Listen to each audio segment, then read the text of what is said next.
اعوذ باللہ من الشیطان الرجیم بسم اللہ الرحمن الرحیم قل یا اہل الکتاب تعالوا الی کلمۃ سواء بیننا وبینکم اللہ نعبد الا اللہ ولا نشرک بہ شیئا ولا يتخذ بعضنا بعضا اربابا من دون اللہ فإن تولوا فقولوا اشهدوا بأننا مسلمون صدق اللہ مولانا العلی العظیم وبلغنا نبیہ ورسولہ الکریم۔ آپ کہیے اے اہل کتاب، آؤ ایک ایسی بات کی طرف کہ جو برابر ہے ہمارے اور تمہارے درمیان، کہ ہم نہیں بندگی کریں گے مگر اللہ کی، اور ہم اس کے ساتھ کسی چیز کو شریک نہیں بنائیں گے،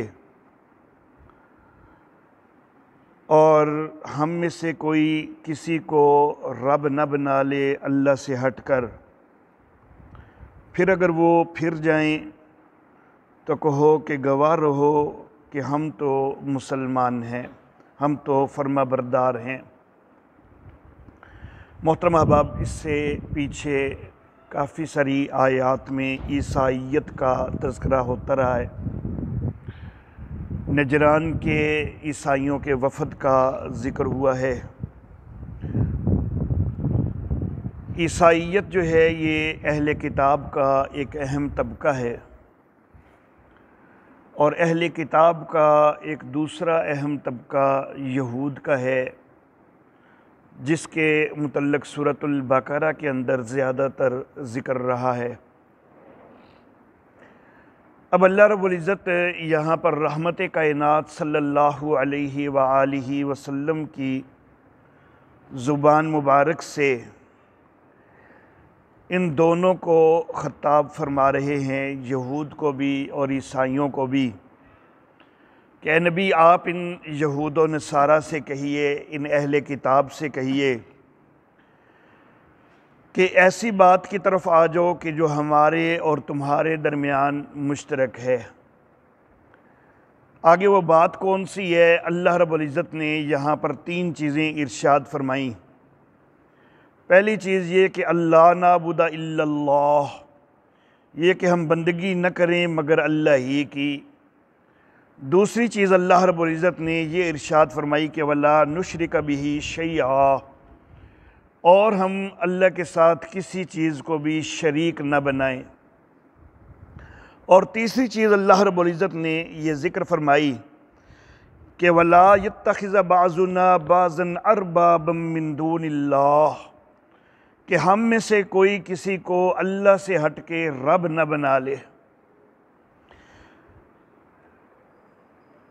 عیسائیت کے مذہبی کتاب انجیل ہے، اور یہودیت کی مذہبی کتاب تورات ہے۔ ان دونوں کتابوں کے اندر نبی اکرم صلی اللہ علیہ وآلہ وسلم کے دور تک کافی تحریفات ہو چکی تھیں، اور نبی اکرم صلی اللہ علیہ وآلہ وسلم کے بعد بھی اب 1400 سال سے زیادہ عرصہ گزر چکا ہے، تو مزید تحریفات بھی ہو چکی ہیں۔ لیکن اس کے باوجود آج تک بھی تورات کے اندر بھی عبارات توحید کے حوالہ سے موجود ہیں، شرک کے رد کے حوالہ سے موجود ہیں، اور انجیل کے اندر بھی توحید کے اثبات اور شرک کے رد کے حوالہ سے آج تک بھی عبارات موجود ہیں۔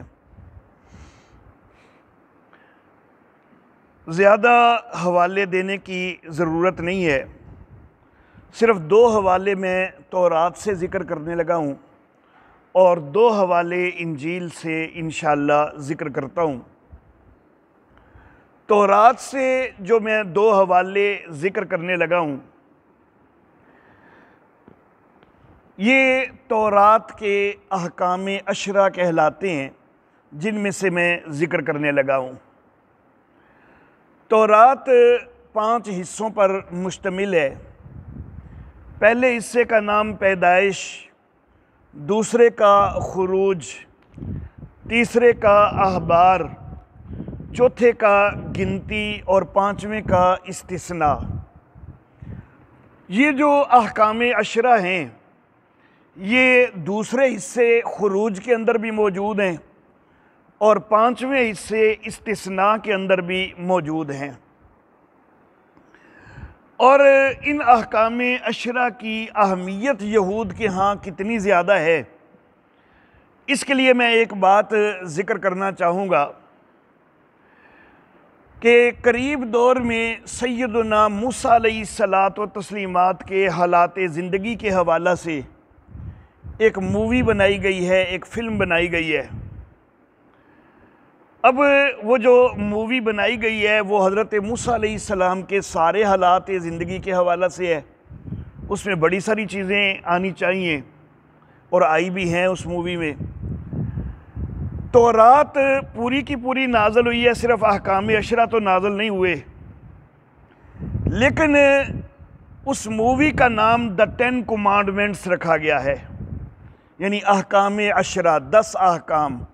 تو اس سے آپ اندازہ کر سکتے ہیں کہ جب حضرت موسیٰ علیہ السلام کی پوری زندگی کے حوالہ سے وہ فلم بنا رہے ہیں لیکن نام جو ہے وہ احکام 10 رکھ رہے ہیں، دا 10 کمانڈمنٹس رکھ رہے ہیں، تو اس سے اندازہ ہوتا ہے کہ یہ 10 کمانڈمنٹس جو ہیں، یہ احکام 10 جو ہیں، یہ ان کے نزدیک بڑی خصوصی اہمیت کے حامل ہیں۔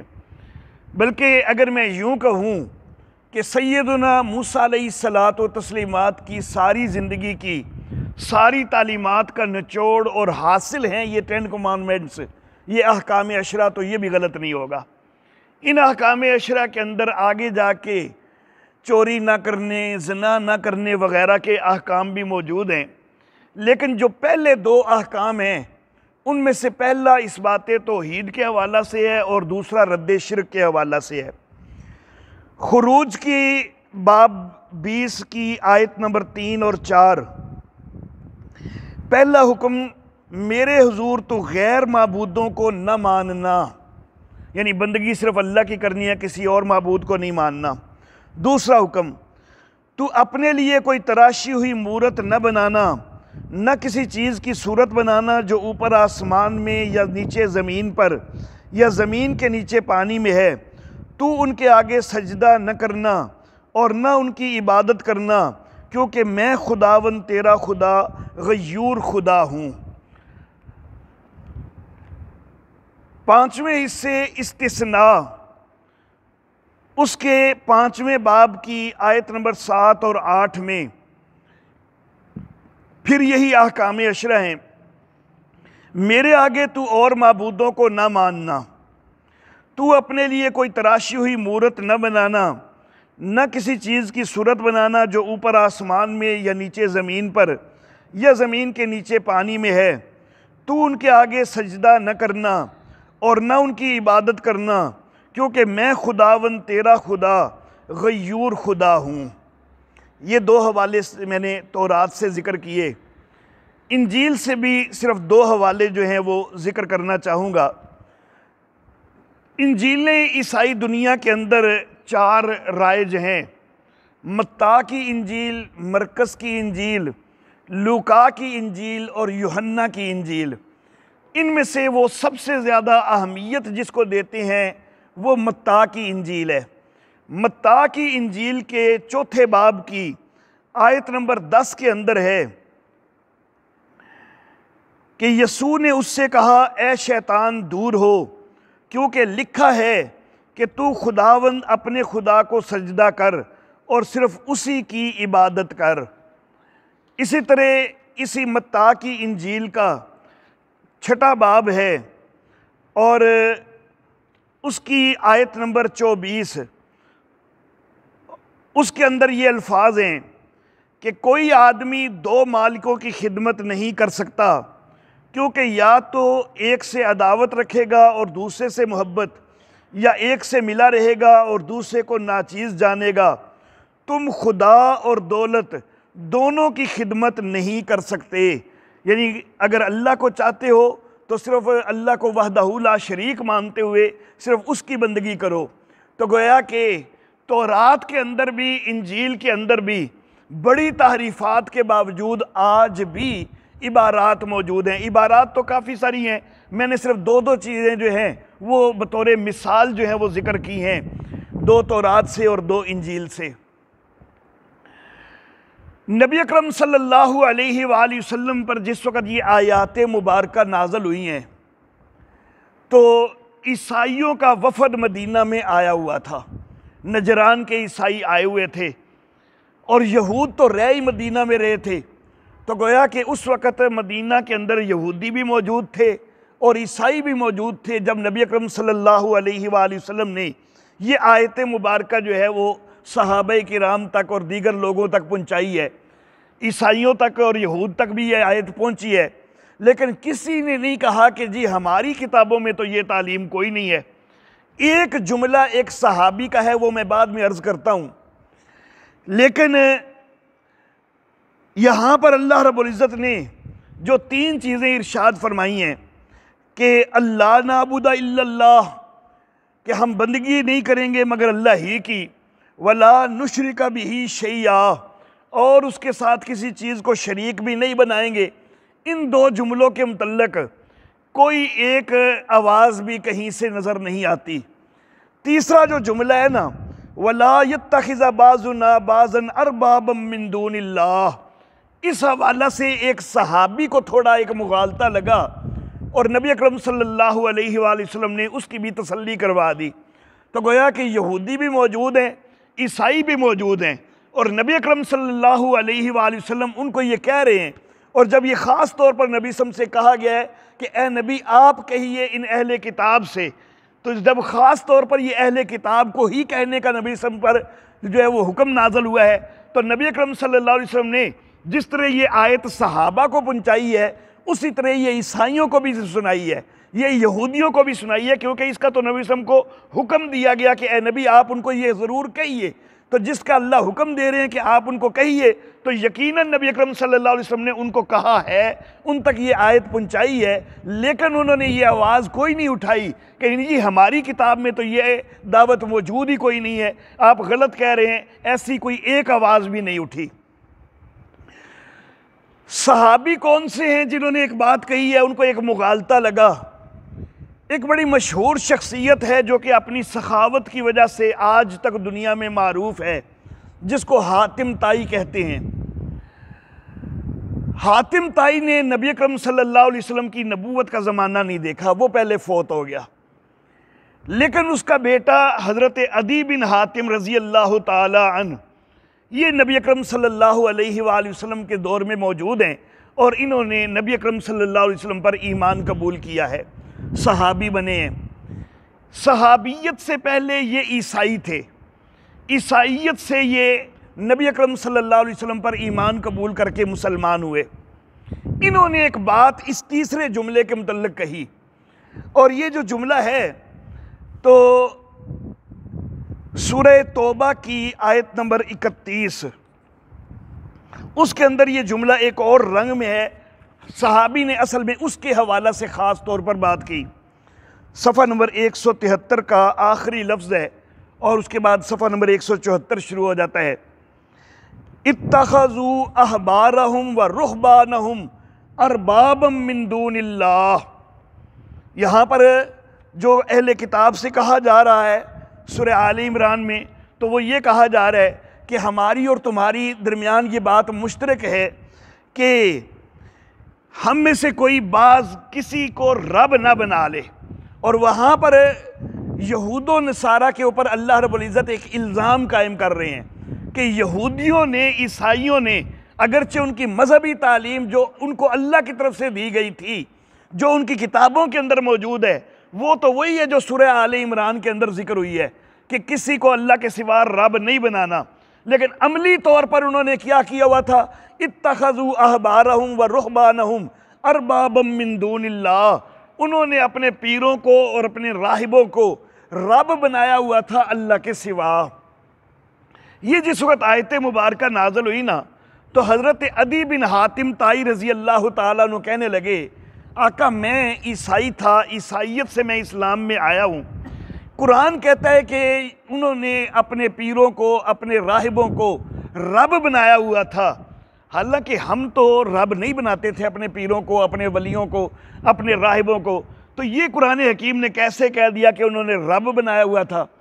نبی اکرم صلی اللہ علیہ وسلم نے کہا کہ کیا وہ یہ کام نہیں کرتے تھے کہ ایک چیز اس کو اللہ نے بے شک حلال قرار دیا ہو، لیکن ان کا کوئی راہب، ان کا کوئی پیر کہے کہ یہ حرام ہے، تو وہ پیر کی بات جو ہے اس کو مانتے تھے اور حرام سمجھتے تھے اس کو؟ یا اللہ نے بے شک حرام کیا ہو لیکن ان کے پیر، ان کے ولی اگر کہہ رہے ہیں، ان کے راہب کہہ رہے ہیں حلال ہیں، تو وہ راہبوں کی بات کو مانتے تھے اور وہ کہتے تھے کہ یہ حلال ہے؟ کیا وہ پیروں اور راہبوں کو حلال حرام کرنے کا اختیار نہیں دے رہے تھے؟ حضرت عدی کہنے لگے کہ ہاں یہ تو ہم کرتے تھے کہ جو ہمارے راہب جس چیز کو حلال قرار دے دیتے تھے ہم اس کو ہمیشہ حلال سمجھنے لگ جاتے تھے، جس کو وہ حرام قرار دے دیتے تھے ہم اس کو حرام قرار دینے لگ جاتے تھے۔ تو نبی اکرم صلی اللہ علیہ وسلم نے فرمایا کہ یہی تو پھر رب بنانا ہے۔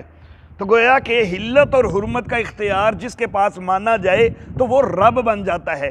تو حلت اور حرمت کا اختیار سوائے اللہ رب العزت کے اور کسی کے پاس نہیں ہے۔ نبی اکرم صلی اللہ علیہ وآلہ وسلم حضرت زینب بنت جہش رضی اللہ تعالی عنہا کے گھر کچھ دن ایک شہد پینے لگ گئے تھے عصر کے بعد۔ ساری ازواج مطہرات کے گھروں میں نبی اکرم صلی اللہ علیہ وسلم عصر کے بعد چکر لگاتے تھے کہ کسی کی کوئی ضرورت ہو، کوئی حاجت ہو تو پتہ چل جائے۔ تو ازواج مطہرات نے کچھ دن محسوس کیا کہ پہلے تو برابر ٹائم ہر زوجہ کے پاس جاتے تھے، لیکن آج کل حضرت زینب کے گھر تھوڑا وقت زیادہ لگ رہا ہے۔ تو حضرت زینب کے گھر میں زیادہ وقت لگنے کی وجہ سے ازواج مطہرات انہوں نے آپس میں مشورہ کیا کہ پتہ کرنا چاہیے کہ حضرت زینب کے گھر میں وقت کیوں زیادہ لگ رہا ہے۔ حضرت زینب سے خود ہی پوچھ لیا، انہوں نے بتایا کہ میرے پاس کہیں سے شہد آیا ہے اور میں نبی اکرم صلی اللہ علیہ وسلم کو شہد پلاتی ہوں۔ نبی اکرم صلی اللہ علیہ وسلم کو شہد گرم پانی کے اندر جو ہے وہ مکس کر کے پینا پسند ہے، تو میں نبی اکرم صلی اللہ علیہ وسلم کے آنے کے بعد پانی گرم کرتی ہوں، پھر اس کے اندر شہد ملاتی ہوں، تو اس میں کچھ وقت لگ جاتا ہے۔ تو اب ہیں تو ازواج مطہرات لیکن ہیں تو بہرحال خواتین ہی، اور خواتین جو ہیں ان کی فطرت ہے کہ ان سے یہ بات برداشت کرنا مشکل ہو جاتی ہے کہ ہمارا خامد دوسری بیوی کے پاس وقت ذرا زیادہ دے۔ یہ چیز خواتین کے لیے بڑی مشکل ہو جاتی ہے، بے شک ازواج مطہرات ہیں۔ تو انہوں نے کہا کہ شہد چھڑوانا چاہیے کسی طرح نبی اکرم صلی اللہ علیہ وسلم کا۔ اب شہد چھڑوانا چاہیے تو کیسے چھڑوائیں؟ ان ازواج مطہرات نے ایک چیز محسوس کر لی ہوئی تھی کہ شہد کی مکھیاں جو ہیں وہ مختلف پھولوں پر بیٹھتی ہیں اور ان کا رس چوس کے شہد بناتی ہیں، تو جس پھول پر وہ زیادہ بیٹھی ہوتی ہیں تو اس کی کوئی نہ کوئی خوشبو وہ اس شہد کے اندر آ جاتی ہوتی ہے۔ تو انہوں نے محسوس کر لیا ہوا تھا کہ یہ جو شہد ہے اس کے اندر مغافیر کی کچھ بو جو ہے وہ موجود ہے، تو انہوں نے اسی چیز کو جو ہے وہ بہانہ بنا لیا۔ نبی اکرم صلی اللہ علیہ وآلہ وسلم کی اچھی طرح مزاج شناس تھی، بڑی اچھی طرح پتہ تھا کہ نبی اکرم صلی اللہ علیہ وسلم کو بو سے تو بڑی نفرت ہے۔ تو منصوبہ یہ بنایا کہ حضرت زینب کے گھر سے جب شہد پی کے آئیں نا تو جس بیوی کی طرف بھی جائیں تو وہ کہے کہ آپ کے منہ سے تو مغافیر کی بو آ رہی ہے، تو پھر نبی اکرم صلی اللہ علیہ وسلم کو احساس ہو جائے گا کہ پیا تو میں نے شہد ہی ہے اور اس سے مغافیر کی اگر بو آ رہی ہے تو وہ چھوڑ دیں گے۔ تو بہرحال یہ معاملہ ہوا۔ اب نبی اکرم صلی اللہ علیہ وسلم نے صرف اس شہد کے متعلق ایک پرہیز کہی تھی کہ میں نے یہ شہد نہیں پینا، حالانکہ پرہیز جو ہے یہ خود جو ہے وہ شرعی طور پر جائز عمل ہے۔ کسی وجہ سے اگر کوئی پرہیز کرنی پڑ جائے، سیدنا علی المرتضیٰ رضی اللہ تعالی عنہ نبی اکرم صلی اللہ علیہ وسلم کے پاس بیٹھے ہیں، دیگر صحابہ کرام بھی بیٹھے ہیں، کچھ چیز کھانے لگے ہیں سارے، حضرت علی نے بھی ہاتھ بڑھایا تو نبی اکرم صلی اللہ علیہ وسلم نے کہا کہ ٹھہر جا علی، یہ چیز تیرے لیے نقصان دہ ہے، کیونکہ حضرت علی بیمار تھے تو بیماری کی وجہ سے حضرت علی کو منع کر دیا کہ یہ نہ کھاؤ۔ تھوڑی دیر بعد کچھ کھجوریں آ گئیں تو نبی اکرم صلی اللہ علیہ وسلم نے حضرت علی سے خود کہا کہ علی یہ تمہارے لیے مفید چیز ہے، یہ کھاؤ۔ تو یہ پرہیز جو ہے یہ ایک جائز عمل ہے۔ اللہ اللہ۔ تو نبی اکرم صلی اللہ علیہ وسلم نے بھی صرف اس شہد سے پرہیز کی بات کہی تھی، لیکن چونکہ نبی اکرم صلی اللہ علیہ وسلم نے یہ بات کر دی کہ میں شہد نہیں کھاؤں گا آئندہ، تو یہ بات جو ہے مستقبل میں امت کے افراد تک جب پہنچتی تو ہو سکتا ہے کہ کوئی مولوی یہ کہنے لگ جاتا کہ نبی اکرم صلی اللہ علیہ وسلم نے شہد کھانا چھوڑ دیا تھا تو اس سے لگتا ہے کہ یہ حرام ہو گیا تھا۔ تو یہ غلط فہمی مستقبل میں کبھی بھی کسی کو بھی لگ سکتی تھی، تو اللہ رب العزت نے اس غلط فہمی کا فوری طور پر تدارک کر دیا، سد باب کر دیا۔ اللہ رب العزت نے اسی وقت آیتیں نازل فرما دی کہ لِمَ تُحَرِّمُ مَا أَحَلَّ اللَّهُ لَكَ، اے نبی آپ اس چیز کو کیوں حرام قرار دیتے ہیں جس کو اللہ نے حلال قرار دیا ہے۔ حالانکہ نبی صلی اللہ علیہ وسلم نے کوئی حرام کا لفظ نہیں بولا تھا، یہ صرف پرہیز کی بات کہی تھی، لیکن اللہ نے اس کی اجازت نہیں دی بلکہ اللہ نے شدید تنبیہ کر دی۔ تو حلال و حرام کا اختیار صرف اور صرف اللہ ہی کے پاس ہوتا ہے، اللہ کے نبی کے پاس بھی حلال و حرام کا اختیار نہیں ہوتا۔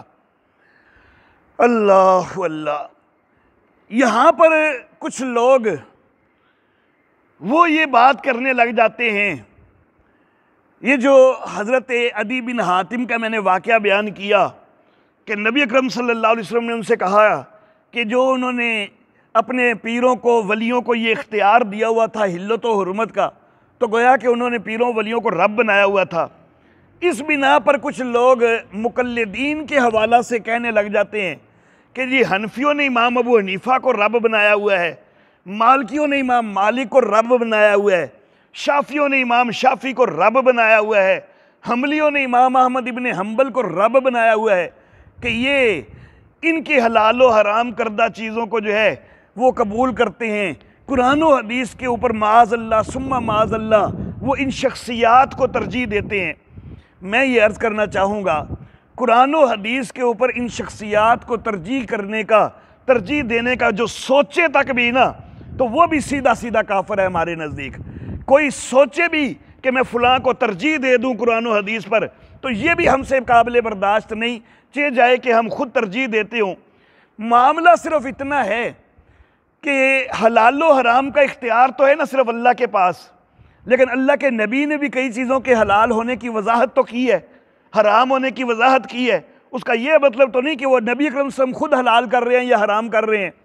نبی اکرم صلی اللہ علیہ وآلہ وسلم نے فرمایا کہ گدھا تمہارے لیے حرام ہے، تو اب نبی اکرم صلی اللہ علیہ وسلم نے جب یہ فرمایا ہے تو کیا نبی صلی اللہ علیہ وسلم نے یہ خود حرام کیا ہے؟ خود نہیں حرام کیا، اللہ کا حرام کردہ بتایا ہے۔ تو اسی طرح امام اعظم ابو حنیفہ رحمہ اللہ یا امام شافی رحمہ اللہ یا امام مالک رحمہ اللہ یا امام احمد ابن حنبل رحمہ اللہ، وہ اللہ رب العزت کے حلال کردہ یا اللہ رب العزت کے حرام کردہ کی ہی وضاحت کرتے ہیں کہ یہ چیز جو ہے یہ قرآن و حدیث کے دلائل سے ہمیں یوں محسوس ہوتی ہے کہ یہ حلال ہے، یہ چیز قرآن و حدیث کے دلائل سے ہمیں ثابت ہوتی ہے کہ یہ حرام ہے۔ اب مثال کے طور پر بھینس جو ہے اس کا ذکر قرآن و حدیث کے اندر صراحتاً حلال یا حرام ہونے کا ہے کوئی نہیں۔ امام ابو حنیفہ رحمہ اللہ نے، ان کے فقہائے احناف نے یہ فتویٰ دے دیا کہ یہ گائے کی ہی ایک قسم ہے، حلال ہے۔ اب ہم نے تو جی چلو بنا لیا تمہارے خیال کے مطابق امام ابو حنیفہ کو رب، تو بھینس کو حلال تو آپ بھی کہہ رہے ہو، تو آپ کیوں حلال کہہ رہے ہو؟ تو جی ہمارے علماء نے بتایا، تو پھر تھوڑے علماء بھی رب بن گئے نے، پھر تسی بھی اپنے علماء نو رب بنا لیا ہے۔ تو بھائی یہ کام تو تم بھی کر رہے ہو کہ اپنے علماء کے بتلائے ہوئے کے پیچھے چل رہے ہو، ہم بھی وہی کر رہے ہیں۔ صرف یہ ہے کہ ہر بندے کے اندر خود پورے دین کو سمجھنے کی صلاحیت نہیں ہوتی۔ صرف دین کا معاملہ نہیں، کسی بھی شعبہ کے اندر ہر بندے کو ہر شعبہ کے اندر کوئی جو ہے مہارت تو نہیں ہوتی۔ ایک شعبے کے اندر کوئی ایک ماہر ہوتا ہے، دوسرے شعبے کے اندر کوئی دوسرا ماہر ہوتا ہے، تیسرے شعبے کے اندر کسی تیسرے کے پاس مہارت ہوتی ہے۔ تو فقہاء نے، مجتہدین نے اللہ رب العزت نے ان کو بڑا علم دیا تھا، ان کو بڑا تقوی دیا تھا، بڑا فہم دیا تھا. انہوں نے قرآن و حدیث کو مد نظر رکھتے ہوئے صرف حلت اور حرمت کا اظہار کیا ہے، خود حلال و حرام وہ نہیں کرتے. تو اے نبی آپ کہیے اے اہل کتاب، آؤ ایک بات کی طرف جو ہمارے اور تمہارے درمیان مشترک ہے کہ بندگی نہیں کرنی مگر اللہ ہی کی، اور ہم اللہ کے ساتھ کسی کو شریک بھی نہیں بنائیں گے، اور کو ہم میں سے بعض کو رب نہ بنا بیٹھے اللہ کے سوا. فَإِن تَوَلُّوا، اے نبی اب آپ ان کو یہ بات پہنچا دیں اور ان کو جھنجھوڑیں کہ یہ خود تمہارے اپنی کتابوں میں بھی یہ دعوت موجود ہے. تو پھر بھی اگر وہ نہیں مانتے، حالانکہ ان کی اپنی کتابوں میں بھی یہ دعوت موجود ہے، فَقُولُوا اشْهَدُوا بِأَنَّا مُسْلِمُونَ، تو پھر اے نبی آپ ان سے کہہ دیجئے کہ پھر گواہ رہو کہ ہم تو فرما بردار ہیں. بات تو تمہاری کتابوں میں بھی نازل ہوئی، تم نہیں مان رہے، ہماری کتاب میں بھی نازل ہوئی، ہم تو مان رہے ہیں، تم نہیں مانتے، تو اس کا خمیازہ تم بھگتو گے. وآخر دعوانا ان الحمد للہ رب العالمین.